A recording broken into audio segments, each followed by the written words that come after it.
Hello guys, ഞാനില്ലേ സ്വപ്നം കണ്ടു. എന്താ വെച്ച് കഴിഞ്ഞാല് രാത്രി കണ്ട സ്വപ്നാണേ. അതായത് ഒരു പൈപ്പ് ഇവിടെ വെക്കുന്നുണ്ട്, അതിലേക്ക് ഒരു പ്ലാസ്റ്റിക് ബോളാണ്. അതിങ്ങനെ എറിയുമ്പോ ഒരാഗ്രഹം മനസ്സിൽ വിചാരിച്ചിട്ട് എങ്ങാലും ഈ ബോള് ആ പൈപ്പിൽ പോയി തട്ടി വെച്ച ആ ആഗ്രഹം നടക്കും. തട്ടില്ല വെച്ച് നടക്കില്ല. നമുക്ക് ജസ്റ്റ് ഒന്ന് ട്രൈ ചെയ്ത് നോക്കിയാലോ? എന്താഗ്രഹമാണെന്ന് ഞാൻ പറഞ്ഞില്ലല്ലോ.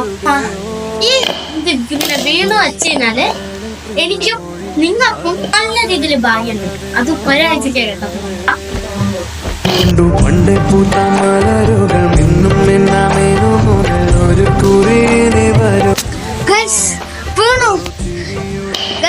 മറക്കാതെ നിങ്ങൾ ഈ വീഡിയോ ജസ്റ്റ് ഒന്ന് കണ്ടിട്ട് നിങ്ങൾക്ക് ഒരാഴ്ചന്റെ ഉള്ളില് ഭാഗ്യമുണ്ടോ എന്നൊന്നും നിങ്ങൾ ട്രൈ ചെയ്യണം.